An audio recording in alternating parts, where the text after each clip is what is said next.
Halo guys, selamat datang kembali di channel gue ini. Di video kali ini, gue akan ngebahas alur cerita dari film yang berjudul Secretary. Film ini rilis sudah cukup lama, yakni rilis pada tahun 2002. Film ini menceritakan tentang kisah seorang wanita muda yang merasakan kesenangan ketika dirinya sedang merasa sakit, atau bisa disebut sadomasokis. Oke, bagaimana kisahnya? Tonton saja videonya sampai selesai, agar kalian mengerti alur ceritanya. Jika kalian suka dengan channel ini, silahkan subscribe. Oke, nggak usah bertele-tele, gua akan langsung ngebahas alur ceritanya.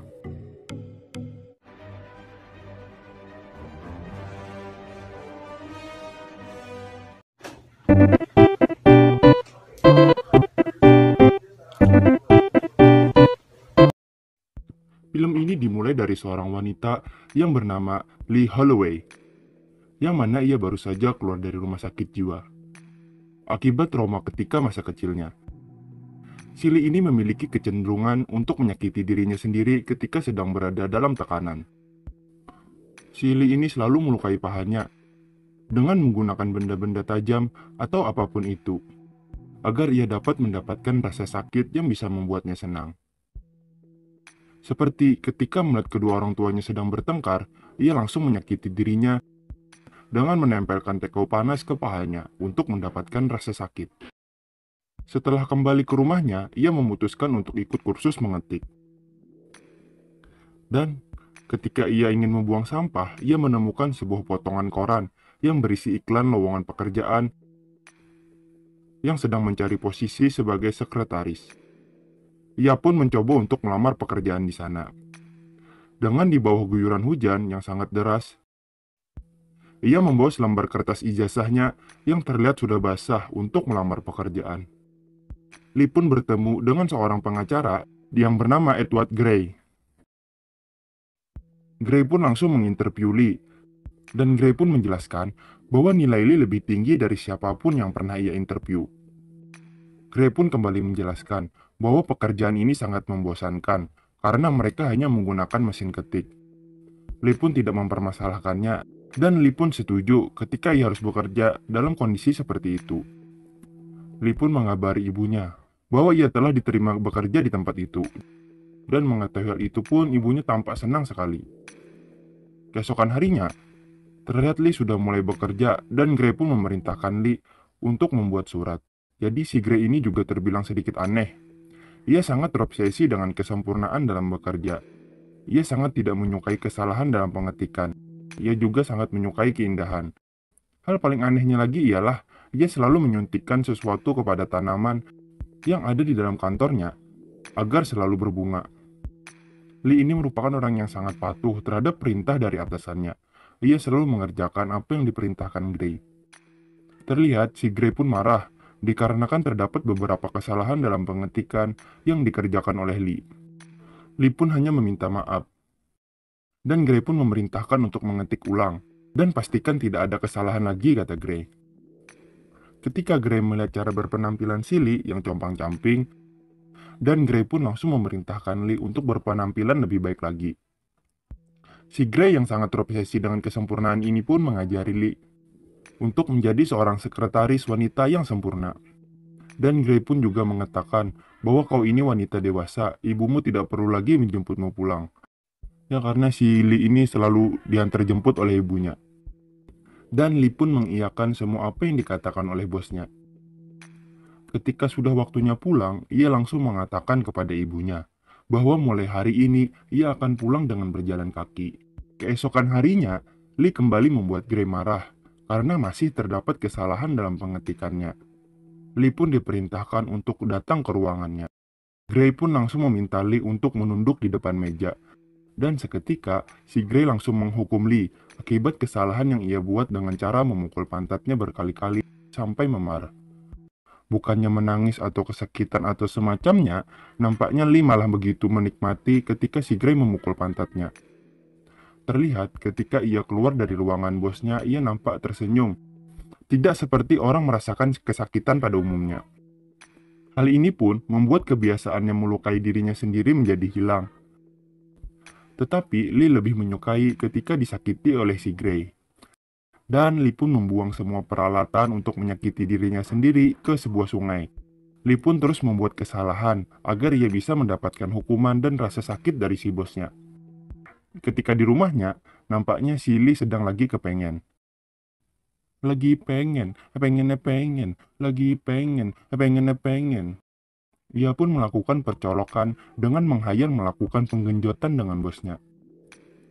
Hari demi hari ia pun terus menunjukkan kesalahannya, tetapi nampaknya si Gray mulai tidak menghiraukannya lagi. Terlihat dari raut wajah Lee yang sangat bete atas perilaku bosnya yang tidak peka lagi terhadapnya. Padahal Lee ini sedang lagi pengen-pengennya. Karena sudah lama ia tidak mendapatkan rasa sakit dari bosnya, ia pun kembali melakukannya dengan sendiri.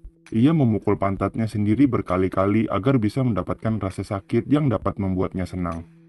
Ketika ia mau berangkat kerja, ia menemukan cacing di jalanan, dan Lee pun langsung mengambil cacing itu dan menaruhnya di sebuah surat. Mungkin hal ini menjadi teknik barunya yang ia pakai agar dapat membuat bosnya marah. Karena belakangan ini, bosnya tidak pernah menghukumnya lagi. Bosnya pun membuka surat itu, dan ketika mengetahui surat itu ada cacingnya, ia langsung melingkari cacing itu dengan pena merahnya, dan langsung memanggil Lee untuk datang ke ruangannya. Terlihat ketika Lee disuruh untuk datang ke ruangan bosnya, dari raut wajahnya Lee, ia terlihat sangat senang. Bosnya pun memerintahkan Lee untuk mengangkat roknya. Dengan demikian, gue pikir pasti hukumannya akan digenjot oleh si bosnya ini. Ternyata nggak sama sekali. Malah bosnya melakukan senam jari di depan rok Lee yang sedang terbuka. Entah apa maksudnya, gue pun kurang paham. Nampaknya hal itu membuat Lee menjadi sedih karena tidak berjalan sesuai dengan ekspektasinya. Karena si Lee sudah sakne berat, ia pun kembali melakukan percolokan di dalam toilet kantornya untuk meluapkan kesakneannya. Sebenarnya, si Gray ini sudah jatuh cinta juga seperti si Lee, tetapi ia sadar bahwa keanehan tingkahnya dapat membuat wanita yang disukainya akan pergi. Ia pun memutuskan untuk memecat Lee secara sepihak. Padahal sebenarnya Lee sangat menyukai keanehan Gray, tetapi tidak berani ngomong. Jadi, mungkin saja si Gray tidak menyadari bahwa perlakuannya padahal membuat Lee semakin senang atau semakin suka padanya. Karena ia tidak sadar, makanya ia memecat Lee begitu saja. Lee pun diminta Gray untuk keluar dari ruangannya. Terlihat Lee hanya bisa menangis ketika dirinya dipecat. Lee pun semakin depresi atas kejadian pemecatan waktu itu. Lee pun mulai mencari pria-pria yang memiliki penyakit yang sama, yaitu sadomasokis, dan berharap pria tersebut bisa menyakitinya agar ia bisa melupakan Gray. Tetapi, harapannya tersebut tidak membuahkan hasil. Dan ternyata, temannya sewaktu SMA yang bernama Peter melamarnya. Dan cara terakhir agar bisa melupakan Gray ialah dengan cara menerima lamaran dari Peter. Jadi, Peter ini merupakan orang yang mengidap autis. Ketika di hari pernikahannya, Lee pun mulai sadar bahwa ia tidak bisa menikah dengan Peter. Dia hanya mencintai Gray. Ia pun kabur dari acara pernikahannya sendiri, yang masih mengenakan baju pengantin dan pergi menuju kantor si Gray. Gray pun terkejut ketika Lee datang ke kantornya. Ia pun langsung mengutarakan perasaannya bahwa ia menyukai Gray dan mencintai Gray apa adanya, termasuk dari segala keanehan si Gray. Dan si Lee pun mengajak Gray untuk melakukan aktivitas penggenjotan. Tetapi si Gray yang masih belum percaya pun memerintahkan Lee untuk membungkuk dan meletakkan tangannya di atas meja. Gray pun pergi dari tempat itu dan memerintahkan Lee harus tetap berada pada posisi itu sampai ia kembali lagi, kata Gray. Dan benar saja, untuk membuktikan rasa cintanya, Lee masih tetap pada posisi itu selama berhari-hari, sampai-sampai banyak orang membujuknya untuk pulang, tetapi Lee tidak menghiraukannya, dan masih tetap duduk di dalam posisi seperti itu.